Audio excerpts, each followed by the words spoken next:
You are listening to the Dyslexia Mom Life podcast. I'm Nicole Holcomb, former teacher and school counselor turned civil rights attorney and podcast host.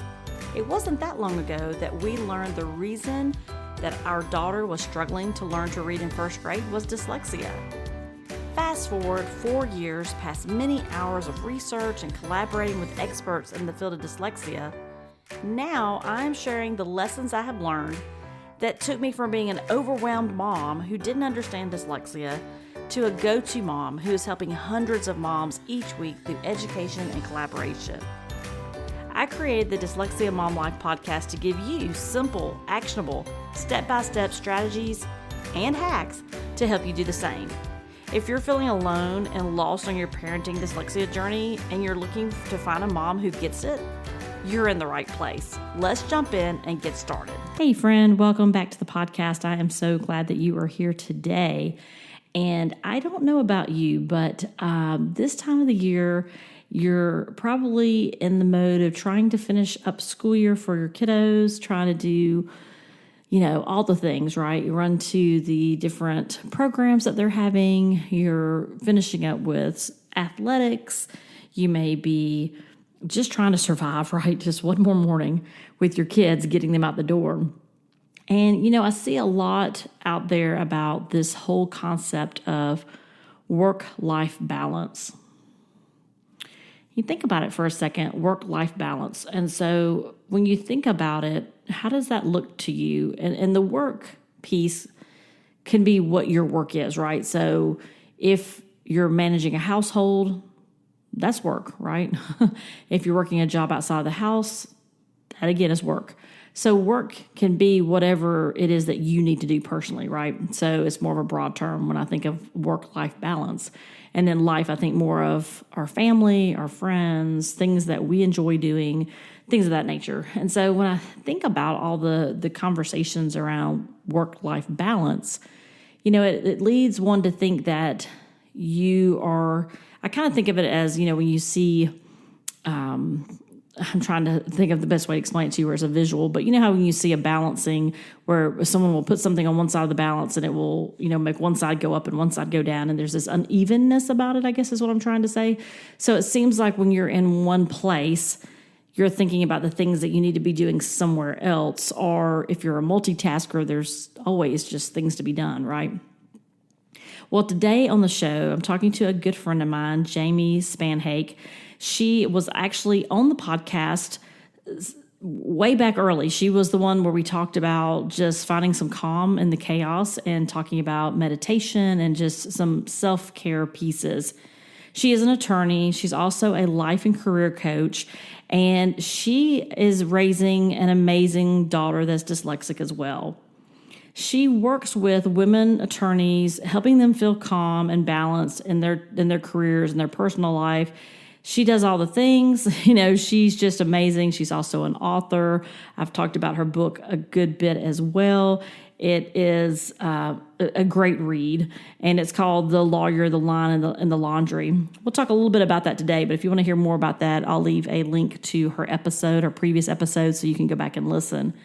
What we're going to talk about today, though, is all about work-life integration. So how do you structure and create a life that works for you? So I'm real excited to talk about that. Another piece that we're also going to talk about today is rest. And not just the physical rest of sleeping, but what does rest look like? And I think you'll find some pieces in there that might surprise you and maybe not. So I hope you enjoy the conversation I had with Jamie. We're just excited to be sharing these pieces with you and talking about the things that we're excited about, which is raising, amazing dyslexic daughters, and at the same time trying to figure out how to do all the things, right? So sit back, relax, and enjoy the show. Hello, Jamie. I'm so excited to have Jackson Spannhake back with us again. She was on the podcast way back when, but we have got some great topics to talk about, and I just am excited to have Jamie back on the show again. So welcome, Jamie. Thank you. I'm excited to be back, Nicole. Oh, I'm so excited to talk about all the things. So for those that don't know Jamie yet, if you missed our first episodes, I'll put a link in the show notes so you can go back and listen to our first set of episodes, which were, I thought, very good. And I'm excited to talk a little bit about that too. But you might not know Jamie. If you don't know Jamie, she's the author of The Lawyer, The Lion, and The Laundry. And I know no one can see this, but I'm holding the book up to Jamie. I've got it like marked. I've got it highlighted like a good law student, right? Like I've got things underlined, like it's all the things. But Jamie, for those that maybe didn't listen to our other episode yet, do you mind just doing maybe a quick intro to tell them a little bit about you before we start talking today? Sure. I am Jamie Jackson Spannhake. Nicole and I went to high school together way back when. Way back when. I practiced law for 17 years, and I wrote a book called The Lawyer, the Lion, and the Laundry, 3 hours to finding your calm in the chaos. And it is specifically designed for lawyers and other high achieving professionals to find time management and mind management skills and strategies to help them live better lives. And at the end of last year, I left the practice of law to focus full time on helping other lawyers and professionals achieve a better work-life balance. So now I am a coach and a writer and a speaker. I love it. Thank you. That was perfect. And you know what I love about, I'm going to put another little plug in there for you. I loved about Jamie's book is, I know I've told her this before, and probably the last time I recorded an episode was, I literally read this book while I was sitting in the urgent care one time when I was sick. I just happened to get it. And I was like, I'm going to grab it and take it because it says, right here on the front, 3 hours to finding your calm in the chaos. Now, who wouldn't want that, right? Right. Calm in your chaos. Yeah. And we're moms, and so we know there's some chaos going on, right? That's right. And it's specifically designed for busy people. And so I originally had it be about twice as long as it is. And early reader said, you got to make this short. It's for busy people. They don't have a lot of time. Right. So I made it so you could read it and do it in 3 hours. So I'm happy to hear that it actually worked that way. No, it did. I love it. Yeah, no, it's perfect. And I know that people just, especially this time of the year, have so much going on, but I do think it's a great read. And we talked a lot about the book the last time, so I'm not going to go obviously back to that direction. But one of the reasons I reached out to Jamie is, one is I love connecting with her. We don't get to talk very often because we're both, busy people with amazing little dyslexic daughters. And so we're all the things. But, especially this time of the year, as you were recording this early May the 4th be with you, right? Yes, May the 4th be with you. So anyway. Okay, so here we go. So anyway, but I think about this time of the year and how a friend of mine was just saying, my calendar as a mom is so crazy. I guess we could say chaotic, right? It's so crazy with the after school program. Maybe there's something going on after school, and then there's stuff going on during the school. There's an awards banquet, or there's come and celebrate XYZ, or come participate in field day, right? That's always fun. There's just so many things pulling us in so many directions. And so Jamie and I connected a few days ago to really talk about some of these topics and how we could bring it to the podcast. So I'm super excited that she's willing to do that. But what we're going to talk about today, which I'm super excited about, is kind of, I don't know if you'd say the debate, but there's, anywhere you look, there's different philosophies about how we should live our life and how we can make it more meaningful and intentional. And so I am very type A kind of personality. I'm always looking for ways to better myself. But as I think about work-life balance, and I always feel off kilter when I think about life that way. And then Jamie talks a lot about work-life integration, which I'm very fascinated by. So I asked her to come on the show to really talk to us moms about, as we're going through these pieces, it's an ongoing thing, right? Like it seems like we're always having to rebalance or reintegrate or do something. So can you talk to us today let's start a little bit about the whole work-life piece. When you talk to other moms, busy moms that have careers or not, whoever you're speaking with, you're talking about work life. What is your take on that? I mean, I know you've done a lot of research. We talked about this, I think, in the last episode we recorded. You've done a lot of research. You read a lot of books. You tried a lot of different things. That's how you got to this amazing book. So can you talk to us a little bit about what you found didn't work and why you really talk about work like integration as opposed to let's balance all the things. And so you're in one place always feeling off kilter on the other place, right? Yeah. Yeah. So the reason, and you've just summed it up very well, thank you, is the reason I don't like the term work-life balance is because I feel so often it's not balanced. It's like too heavy in one area one day and then too heavy in the other area another day. And so I like to think of it as a whole life, a whole person integrating all the parts together. And so we become this single person that wears different hats depending on what role we're playing, whether it's mom or room mother for school or advocate for our dyslexic child or work outside of the home, whatever that role is. We're just putting on a different hat, but we're keeping our person the same. And I find it works better for most people because we don't feel like we're splitting ourselves so that no matter where we are, we feel like we need to be somewhere else. I mean, I think we've all had that experience where, you're at your office and you think, oh my God, I really should be with my family. And then when you're with your family, you're thinking, I really should be checking my email because I'm sure there's some work stuff that needs to be done. And so I wonder, Jamie, too, I didn't mean to cut you off. I wonder too, when you say that, one of the things that just is banging on my head is an episode I did a while back was on mom guilt and how we all have it. Do you find as you're working with moms and you're rebalancing, so to speak, the way they perceive their whole person and how we do have many hats, right? And then in this hour I'm doing this, but another hour I'll probably be practicing law again. So, I mean, what it looks like looks different, but I find sometimes I do struggle with the mom guilt piece, right? Because I do work outside the home and have multiple things going on and have a mother that lives with me and just all the things, right? And so I do find that struggle between that guilt, that mom guilt of, am I doing enough? Am I not where I'm supposed to be? And I just wonder when you're working with moms, do you hear them saying, or do people share with you, hey, I do feel less of that because I do feel like I'm looking at things through a different lens? Or do you still think that part of that mom guilt's just kind of ingrained in us as moms, or what's your thoughts on that piece there? Well, I think so much of life is our perception of life, and that's tied up in our mindset about it, which comes from the language that we use. So that when we say work-life balance, if we are not devoting 25% of our time to family, 25% to work, 25% to self-care, and 25% to whatever else we need to be doing, it's not balanced, right? Whereas when we use the term work-life integration, it means maybe one day we're only 5% work and 95% family, and the next day we're 30, 40 on some other division of labor or mind energy, then we can feel like our life is integrated in a way that doesn't lead to us feeling guilt.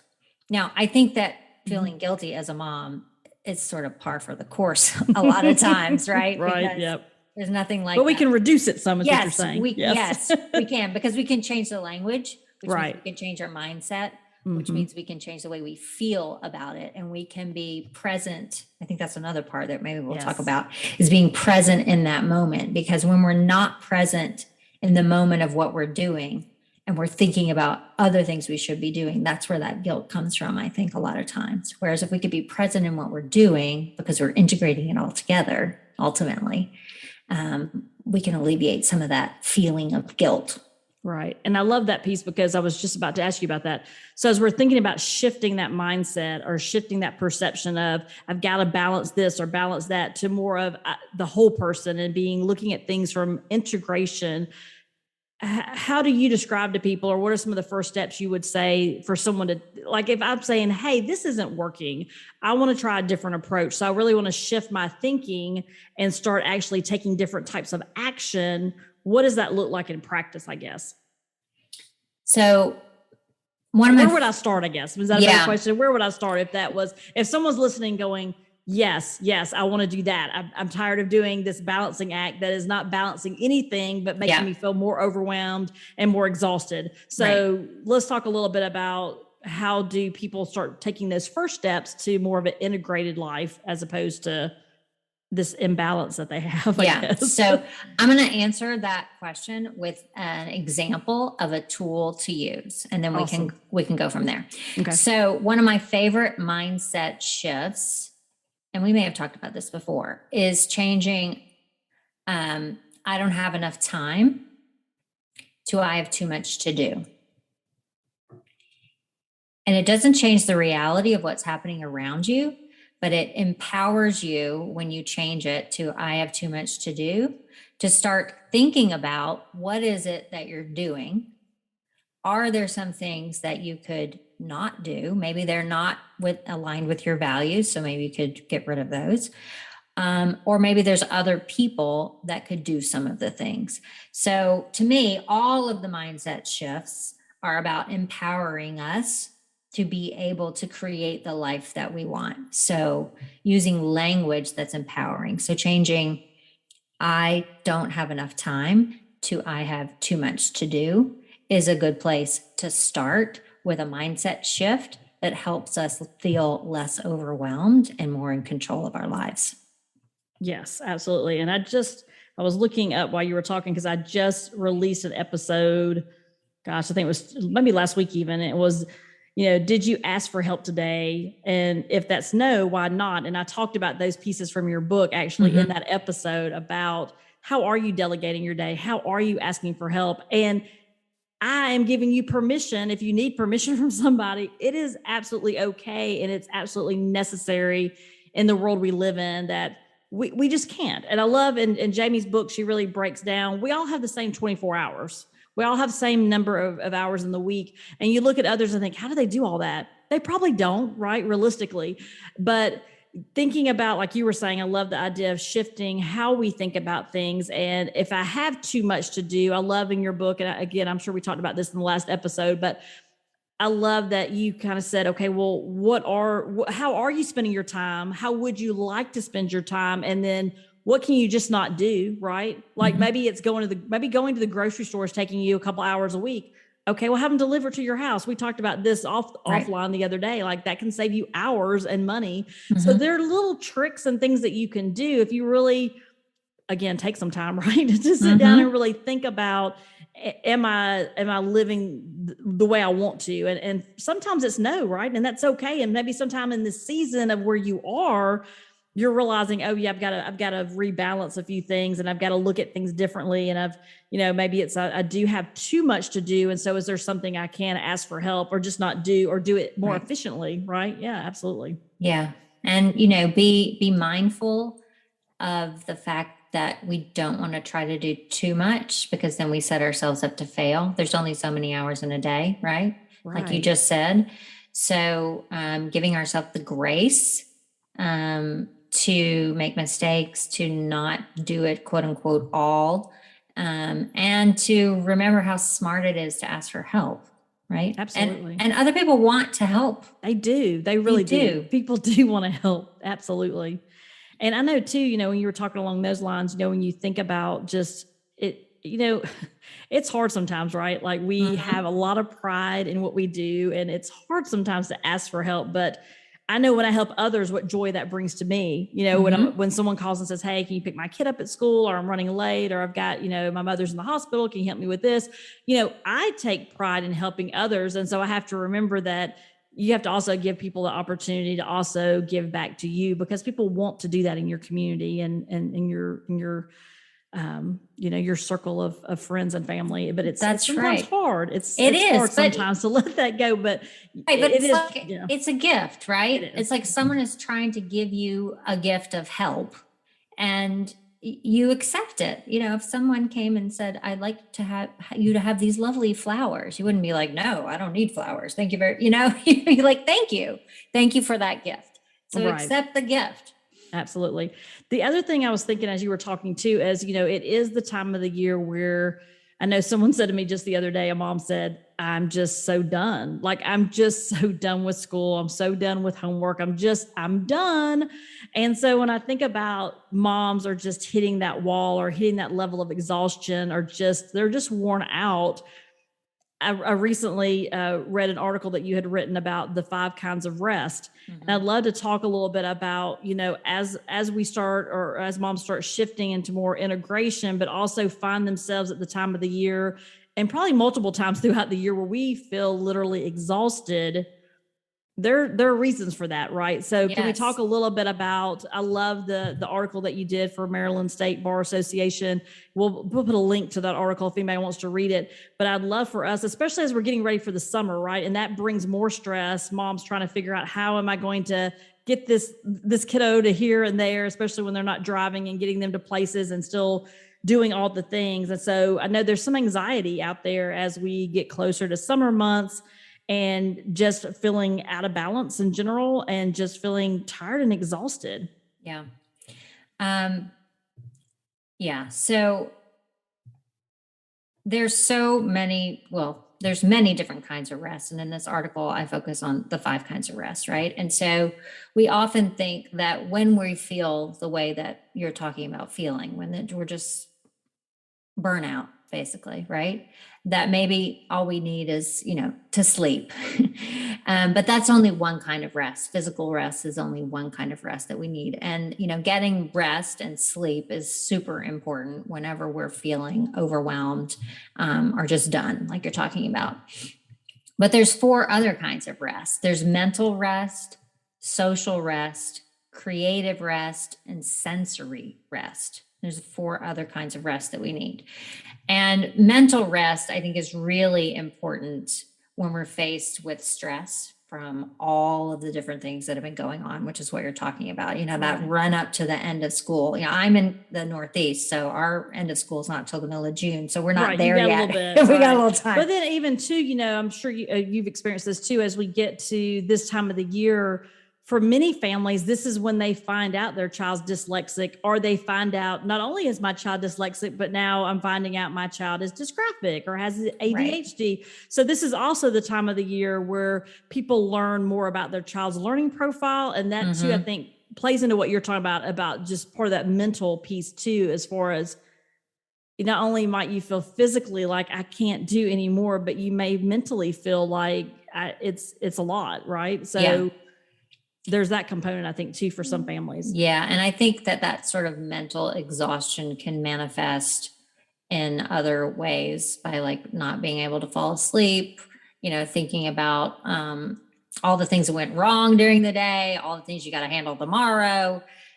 So it's really important for us to get that mental rest by taking some downtime, like a little vacation for our brains, right? And for me, a lot of times that's meditation. It could also be just going for a long walk by yourself in the woods if you can, whatever it means for you to be able to sort of get away for a little bit of time can do so much for our mental space, and give us that mental rest that we need. Yeah, I love that, because sometimes I just, especially now that I work from home full time, I just have to get out, right? And sometimes I'll go to the gym, but what I really love to do is go out and walk, because I get to hear the birds singing, and I do listen to, I used to walk and listen to podcasts, but now I reserve podcasts really for my car. If I'm doing something around the house, when I'm outside in nature, I try to do some type of music. I love music. And then really just kind of taking in, like you were saying, like really thinking about like your different senses, like how does it feel? Is it warm outside? Is it cool? How is the air? Like I just try to take it all in, and I can tell, at least for me, I can tell a difference when there's weeks I haven't been outside. Like if it's just a busy week and I'm like, oh, I don't have time for that. But the last couple of days, I made myself go outside for just 30 minutes. I'm like, I'm going to take a quick walk, but I've got to get outside, and I can tell a difference in my state of mind. Now, am I getting the best workout? Probably not. But that mental piece, that mental rest, just to take a step away from my computer, from my house, where since I work at home, you walk down the hall and you're like, ooh, I need to put in a load of clothes. Like there's always something on your mind. Right. Yeah. And so I can say that for me anyway, I think that's been huge, and it's been a game changer just to, and it may be that it's a 10-minute walk, like whatever you have, but I can really tell a difference in the days that I do that. And as far as I have more patience at night, I feel more energy. I feel a little bit more rejuvenated. I'm kind of, okay, let's jump back in here and get the rest of the day done. I just feel like my outlook's a little bit better, but maybe that's just my own headspace, No, but I no, do no. feel like it makes a difference. Yeah, no. Well, I think there are like 3 scientific reasons that that is the case. I mean, one is that nature, it's scientifically proven that when we are out in nature, we are able to connect with the world in a different space and see ourselves as a smaller part of a bigger thing, which helps our headspace. And I think the other is physical activity, right? We know that physical activity makes us feel better. So going for a walk, the science of it is that you're going to feel better. And then the third is that you're escaping the productivity trap by not doing more information input while you're walking, right? So the goal of our life is not to be productive every single second. And I think that we can fall into this trap of thinking that if I am having downtime, it's not productive. But the truth is, yeah, exactly. downtime leads to more productivity in the future. So if you are a person who's like, I got to be productive all the time, the best thing you could do for yourself is take a 15-minute break and go for a walk. And then right. Because it really does help you reset. Because I'm the person that my daughter and my husband will be like, can you just sit down? Like, what are you doing? I'm like, I'm doing some laundry. I got things to do. And then I'm like, you know what? It's okay. I'm going to go sit down. And so they have to remind me sometimes, hey, Mom, what are you doing? And I'm like, yeah.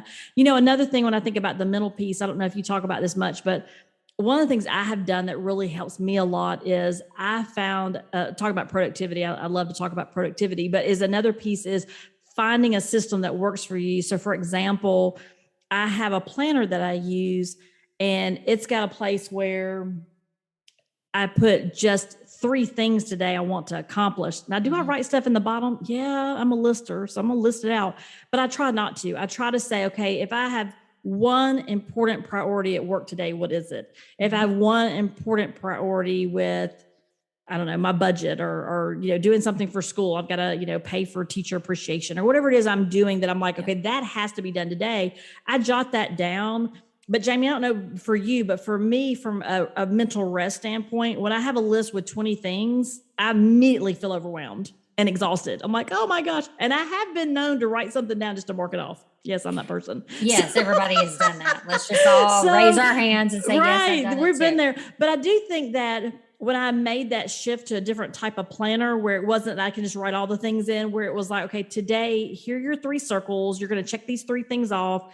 And I've even found that some days I don't even write down 3. I might write down 1 or 2. And so I do find that for me to also be a way to look at productivity differently that helps me take those mental breaks, because I'm not, like you said, I'm not running through the day trying to do all the things just because I can.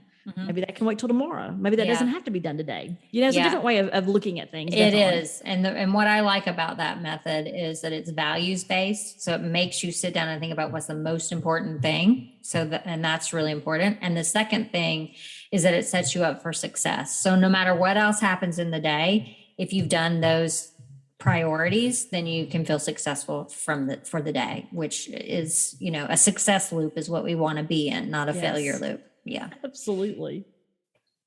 All right. So let's talk about social rest. What do you think of when you think about social rest? So when I think about social rest, I think about one of 2 things. For some people, it's spending time with anyone. So if you're an introvert, for example, and you rejuvenate with alone time, then you might need social rest away from all people. Another kind of social rest that we might need is that if we're spending time with people who don't fill us up. So it could be like a frenemy that you have that just is a taker and doesn't really ever give. And you're not feeling good after spending time with them. Or, if you work with clients, it could be someone who takes an inordinate amount of time and complains. There are people in our lives that don't make us feel better. They drain us of energy. So the social rest piece comes from getting away from either the wrong people or all people, depending on what your need is, so that you have the ability to rest your social muscle. That makes sense. Do you also include in that social media? I know sometimes I just have to take a break. So do you also include social media in that piece? For some people, it actually fills them up, like it lights them up. But the research there is also Yeah. more likely the other way around, where there's a comparison or a feeling left out, or, all the things that unfortunately young girls are feeling right now as far as being too connected to social media. But do you also find that social rest could also be if you find you're in a period of time or a season in your life where when you leave social media, it does have some kind of negative effect on you personally, like you just feel drained, or you find yourself in the comparison loop? Or so do you also consider social rest, if you need it, could be I'm going to take maybe I'm going to do 15 minutes today on social, or maybe I'm not going to look at it at all weekend. Like I know entrepreneurs that take it off their phone over the weekend just so they don't even have the temptation of having that app there for them, because they know that it takes away from time they want to be spent other ways. And one of the things I was going to say real quick too, before you answer that, is I know on our phone, it gives me a weekly update that'll say, this week you spent X amount of time on your phone. And sometimes I'm like, oh my gosh, but then I'll go look and it'll be like, you spent X amount of hours on a podcast app. I'm like, okay, well, that doesn't make me feel as bad. I know, same. But you have to kind of dig into it, right? Because at first you're like, I went up 20% or 50%. What? So you have to look at that. And sometimes it is, you're like, okay, I was working on a campaign and I was in there a lot and answering questions. But I say that to say, there are tools even in our phone that will help us kind of regulate ourselves if we're not able to do that on our own. But I guess my question to you though really was, is do you also consider social rest could be also either, pulling back from social media if you need to do that for yourself? Yeah, I think that it does, because that's a way that we connect with people. And so social rest is about not being directly connected with people for a period of time. And, I think social media in particular, I'm not saying anything anyone doesn't know, but, comparison is the thief of joy. And it can be a really not good trap for people to not feel good about themselves.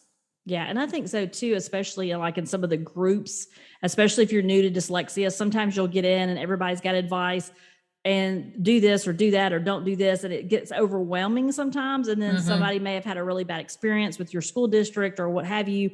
But the people online don't know you personally necessarily, unless they just happen to, like, we know each other.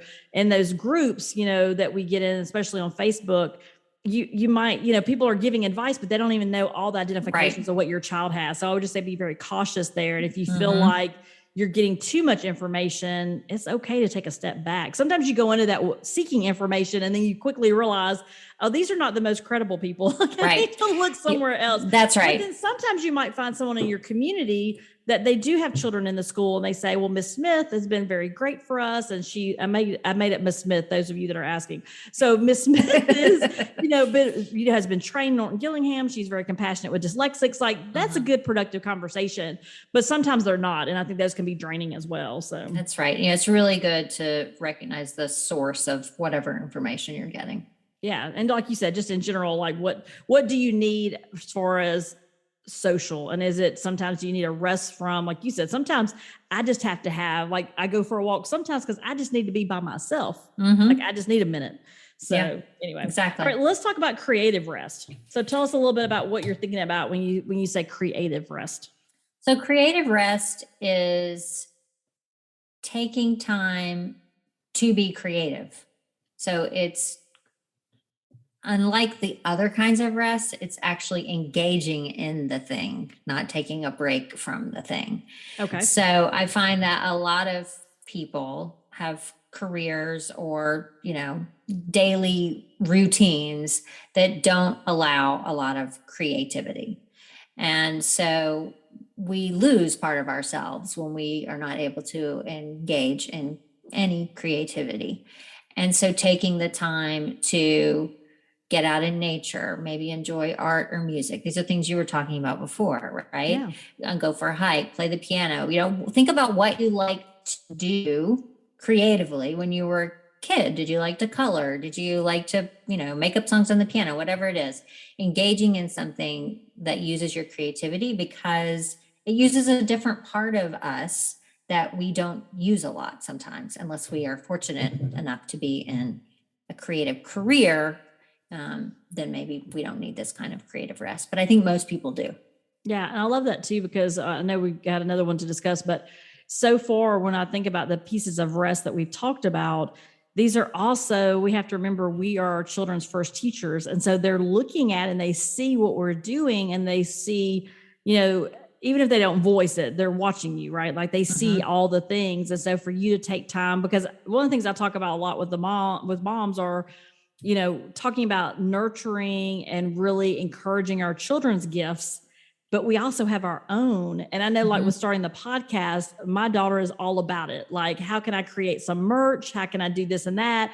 And so it's really funny and kind of fun in a way for them to see us as the adults still living our life and doing things that we enjoy and that light us up. And so I think that's a great example that even when you get to be older, you can still have fun and enjoy the things that you have always enjoyed in life. And I think sometimes when we become moms and we become just kind of, doing all the things, right? No matter what your role may be, if you work outside the home or not, you get so caught up in those hats you have on that you forget to put your own hat back on, Yes. and I'm guilty of that too, right? Because there's only so many hours in the day. And so maybe I gave up something for myself to go to the grocery store, right? So maybe it's, like you said, looking at our day and reprioritizing how it looks. And yes, I have too much to do. So take some of that off my plate so that I can circle back and do the creative things that I enjoy, that kind of light me up and remind me that I am who I am. I'm not always just a mom or a wife or these things. Like there are other pieces of me that are just as important. So and we can also include our children or our other family members in that creative rest, because my daughter and I take piano and voice lessons together every week. Oh, really? That's amazing. Like many, just like children, one of her superpowers is create a creative endeavor. And for her, it is singing. And I love to sing. So that's what we do together. So I get to be creative. She gets to work on her superpower. And we get to spend time together. So, it's a lot of things all rolled into one. That's so funny. I thought of a funny story that I haven't told you yet. You're going to laugh. So Hattie had to come up with like a little, okay, let me go back. Her music teacher, they were putting on this little program at school, and you could come in as a student and give her some thoughts on the choreography. And I tried to get her to call you. I'm like, we've got to call Jamie because she did choreography when I was in high school.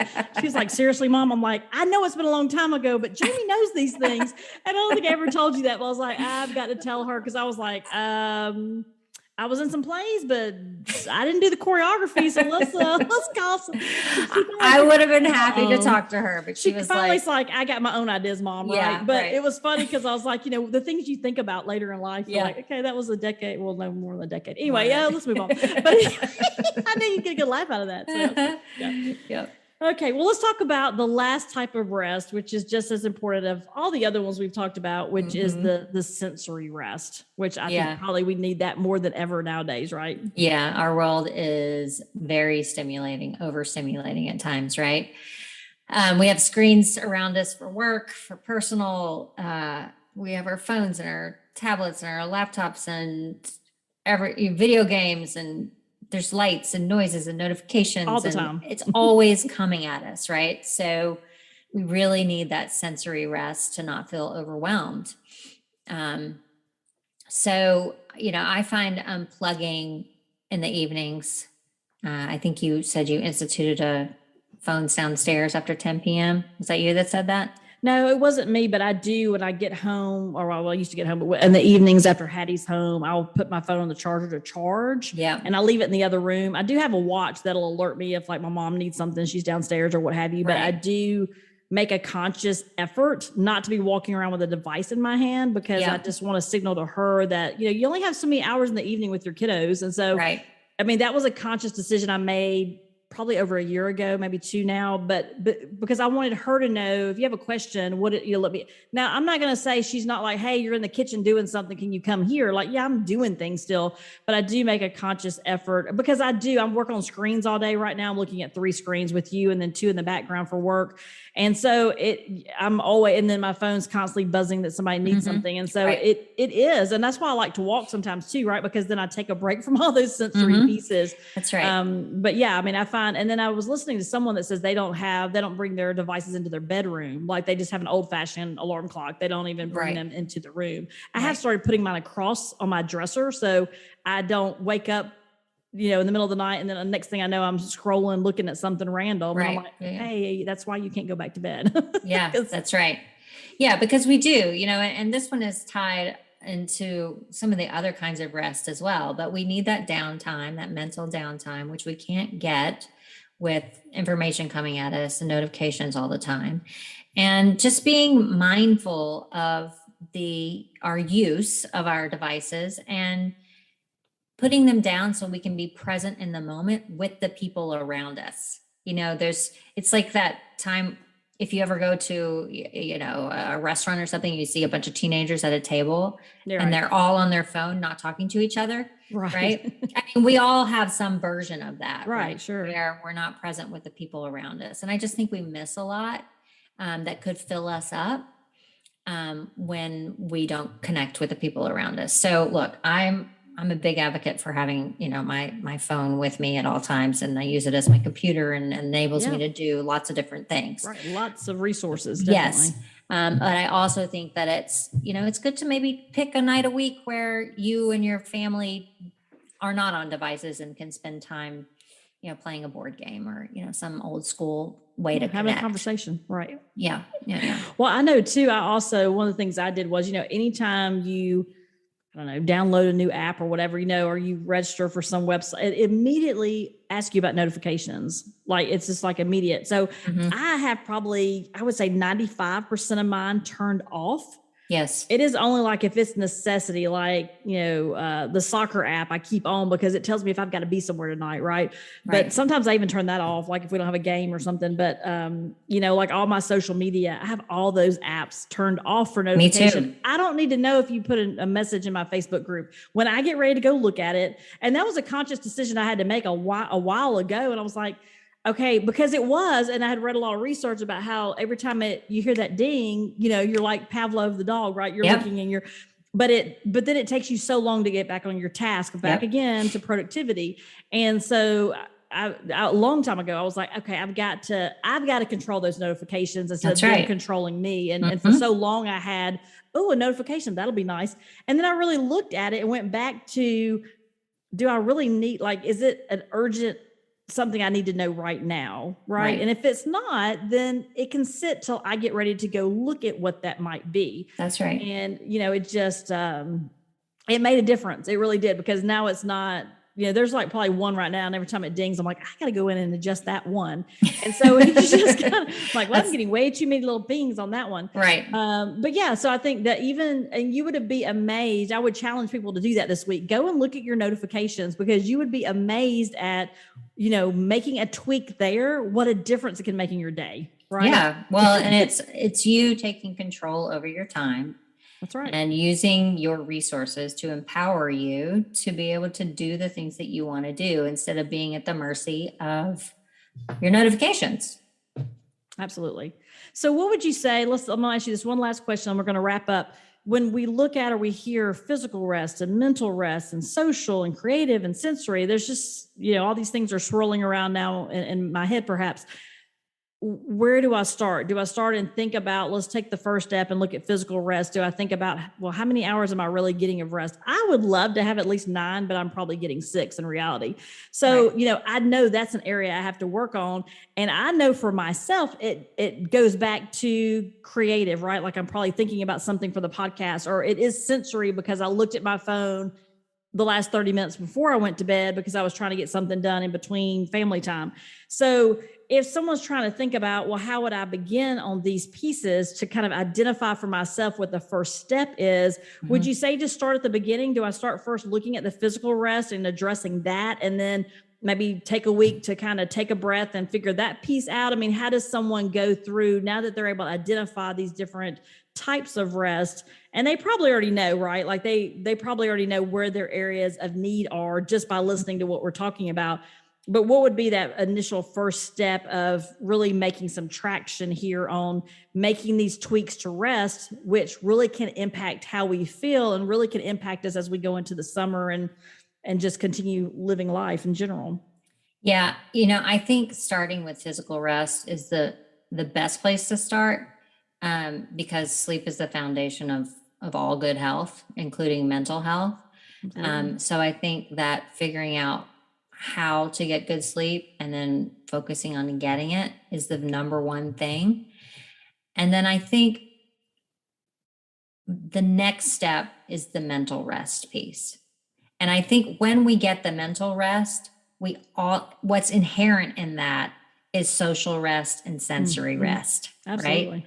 So I think by They focusing kind of on go that, together. yeah. And do you say on mental rest, is that something people should be looking at daily, even if that mental rest is 5 minutes? Or is that Yes. something that's a weekly, or is it more like a daily exercise that if you just need to take, like I know on my watch, it'll give me like a 1 minute to take a breath, right? And it will literally go through breathing with me for a minute. And sometimes my watch will alert you need to take a breath. And I'm like, okay, it's one of those days. So, Yeah. so it tells me, Nicole, you need a breath.